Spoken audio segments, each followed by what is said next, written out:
Welcome to our chicken coop build of 2023. This chicken coop will be an 8x6 chicken coop with an 8x30 run. And we will have the capacity for 24 chickens. Using the 1 foot method for the chicken coop itself, where each chicken has a foot to roost on, and using the 10 square foot method for the outside run area. These chickens, at least for the time being, will not be able to have free ranging because well, first of all, we have Easter eggers, which are very flighty. I know we can clip their wings, but I also know that they're escape artists. And second of all, we have a lot of bird of prey in our area, and where the coop is going is in the middle of what used to be a field, which is now our side yard, and we will go out there when I'm done in here. This chicken coop design is what we call a shed roof design. So got the high point here, the low point here. On the low side is the south side, which is going to be the sun side. High side obviously will be the north. So they can have the maximum amount of open space inside the coop. Andre and I both have degrees in architecture. The program I actually used to build this is called ArchiCAD. Fun fact, the program SketchUp was originally developed by the same company that created ArchiCAD. And then they sold SketchUp to Google a long time ago now. But they were at one point sister programs, so to speak. So since Andre and I are in architecture and that's our business, this is probably going to be over designed a little bit. I have to constantly quit thinking about building a house, and we're building a chicken coop, not a house. We are purposefully having the spaces in the run here every 2 feet. The mesh we're getting is 4 feet wide, but we're concerned about predators getting, smashing through a 4 foot wide for the mesh area. So we decided to make it 2 feet wide. And in the scheme of things, it really did not cost that much more money. It was like maybe $40 more to be able to do that. So we just went ahead and did it. So yes, this is probably a Fort Knox version of a chicken coop, but that's fine. What I'm showing here is, let's come around. This is going to be the main door here. I don't have the doors and windows shown because I don't want to spend another 10 hours on this model when I could be actually out there building it, because our chicks are 4 weeks old now and they need to be going outside sooner than later. And if you look on the inside here, I just put the 4 roosts in here. I don't know exactly what these are going to be. These might be 2x2s, they might be 2x4s. I don't know yet. So these shown here are 2x2s. And we're going to be using what they call the deep litter method, where we're using hemp instead of pine shavings. And we initially used pine shavings in our brooder and quickly switched over to hemp. The hemp dust and odor is significantly less. But what the theory of the deep litter method is, we're going to have a little trap door that goes up about a foot here at the bottom, and the hinges will be at the bottom and it will swing down. And you start with about 2 to 3 inches of bedding, and you slowly add it over time. The chickens in their day-to-day activities will just go in here and they will stir it up for you. And then after it gets up to about a foot level, then you just take the whole thing out. It's either pre-composted or really close to be composted already. And then you can use it in your garden and or whatever else you want to use the compost for. You could sell it if you wanted to. And so that's that. The doors here, this will be a double door coming up like this. And we will have one on each side here. and the hinges will be obviously on the two sides here. Inside of this door, we will have 2 windows that we can be able to close. All the windows that we have will be what we call awning type windows. Let me go over to the south side real quick. So like this window here, here's the window here, an awning window. The hinges are going to be up at the top, and so it'll open from the bottom up this way. And then we'll have the mesh on the inside of the coop. The mesh is going to be all 1/2 inch by 1/2 inch mesh. So what we're going to do is the back here, we do not have a garage. Whoa, sorry about that. We do not have a garage, so I wanted to have a little bit of area for storage so we could store the hemp bedding, and we could store some food and stuff like that, and some tools that we'll use to clean it out and stuff, like a rake and stuff in here.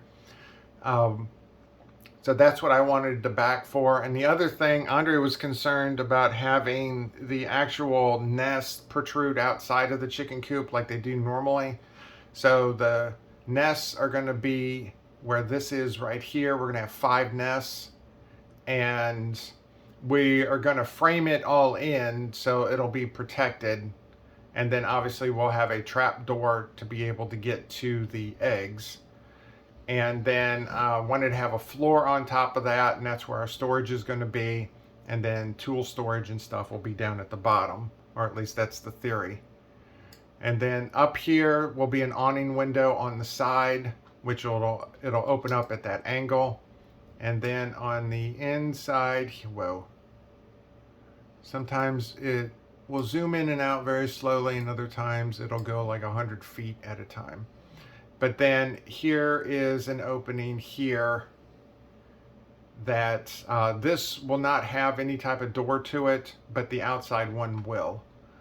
This, of course, will also have the 1/2 inch by 1/2 inch mesh. So that's about it here. This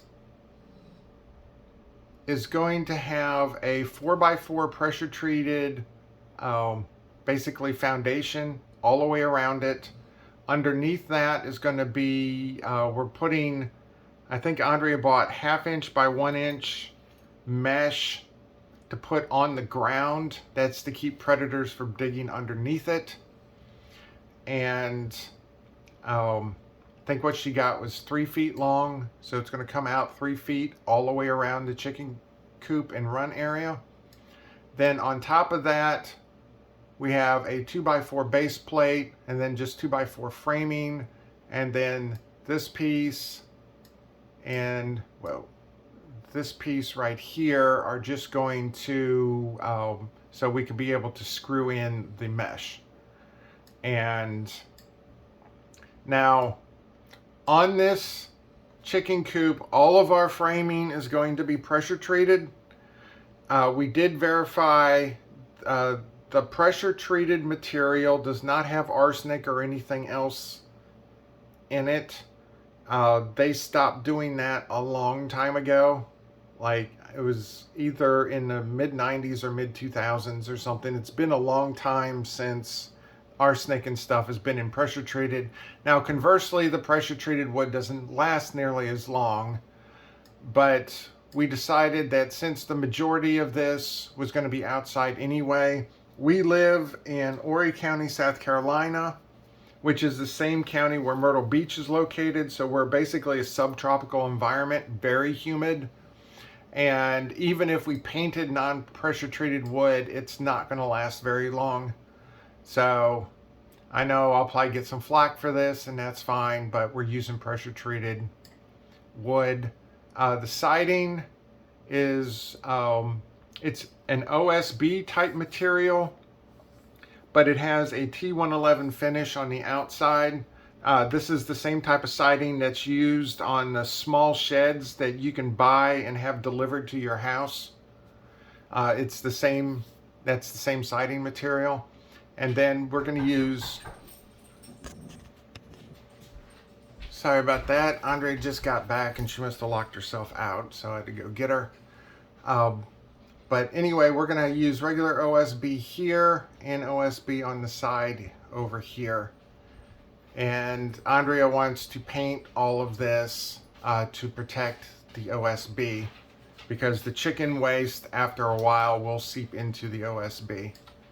Then on the roof is actually going to be metal panel roof, and which I'll show when I go outside.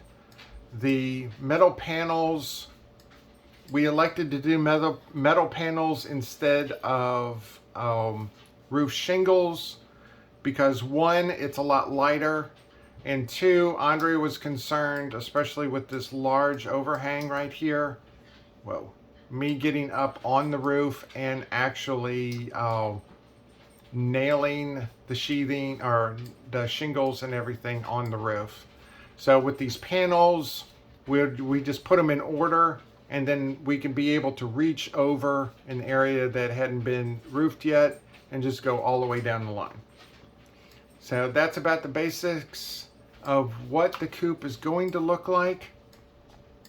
And now we'll go outside and I'll show you where it's going to go and the material and everything.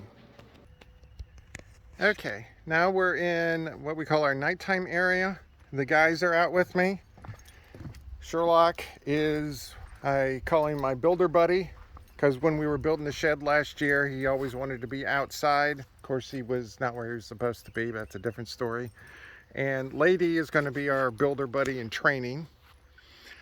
The good thing about this is the chicken coop is going to be inside of our fence area, so the guys can be outside and I don't have to keep an eye on them every 2 seconds. I just have to make sure that they don't get too hot and have enough water, and they should be fine, or Sherlock digs.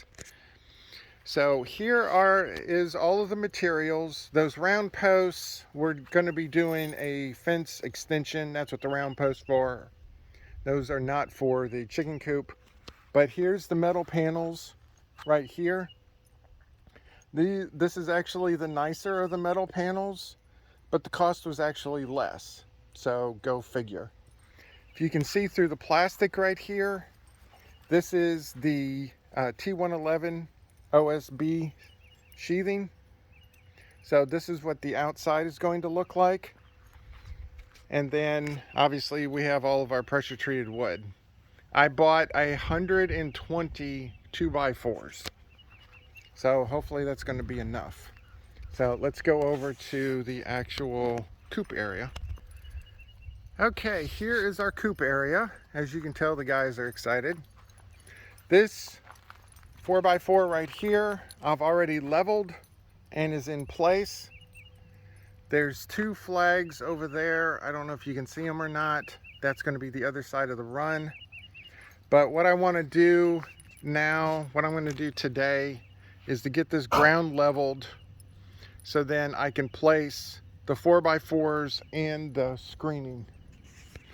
And we bought a tent last year that we could put stuff in until we got our shed built. So we moved it over here so I could place all of my tools in here. And the shed is over there. So that shed's a 12x16 shed, and that uses posts that go into the ground 3 feet with concrete, where this is just going to sit on the surface. One of our neighbors that lives about 1/4 mile from us, we went over to his house a couple of weeks ago to look at his chicken coop that he built about 2 or 3 years ago, and he said that he just put the 4x4s on the ground and does not have them attached, doesn't have anything, and it's been fine. He goes, it's basically too heavy for the wind to pick it up.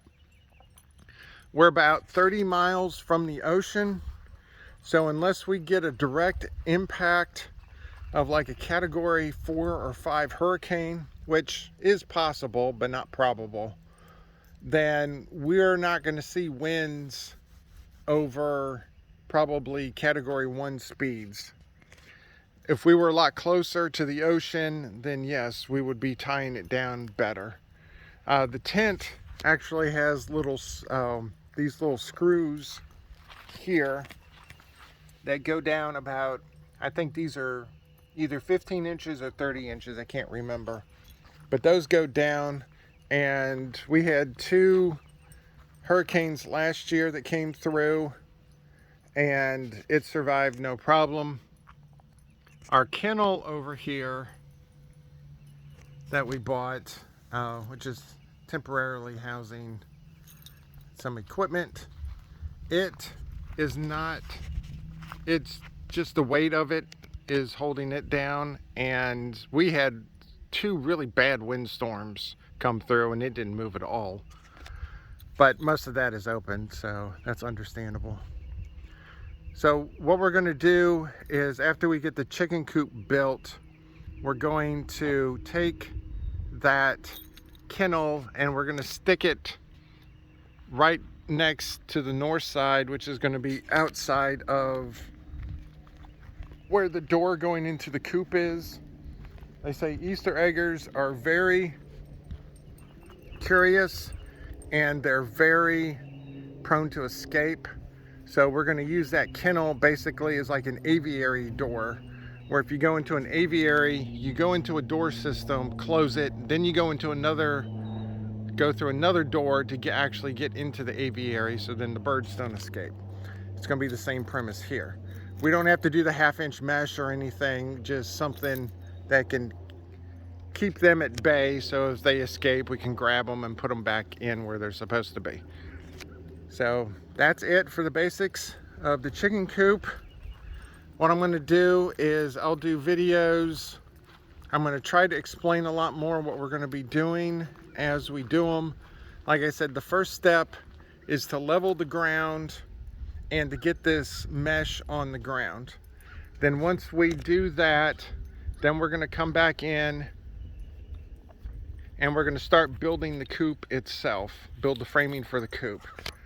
I want to get the coop part built as quick as possible so we can get the sisters outside into the coop area, because it's starting to get nice out. They're 4 weeks old and they're getting cooped up, so to speak. So Sherlock found him a little bit of shade right there, so that's always good. And so we'll go inside, we'll check on the sisters, see how they're doing real quick, and then we'll be done. Okay, here's their brooder now, and as you can see, we got the mesh up. If we keep this open more than 4 inches, they will get up on top of the brooder and start roosting up there. Chickens like to get as high as possible. They're like cats in that regard. So let me real quick get the camera inside so we can actually see them. Okay, here they are. Like I said, these are Easter eggers. They turned 4 weeks yesterday. Andrea thinks that they're a cross between Americana and Rhode Island Red, because you can see the red on their backs. And some of them are actually lighter than others. And so for the most part, they're doing pretty good. We've never really been around chickens before. We did have 10 of them, or we ordered 10, all 10 of them survived their journey. And then we lost one almost 2 weeks ago now. I think it was 2 weeks ago. Best guess is she just wasn't developing properly, and there's not really a whole lot that we could do. We did isolate her, and we did get some medicated stuff to put in all their waters just to make sure. The Easter eggers are very curious, so we got a pretty good setup in here, but they're obviously starting to outgrow this, so we got to get this coop built as quick as possible. So as I get stuff done, I'll upload videos.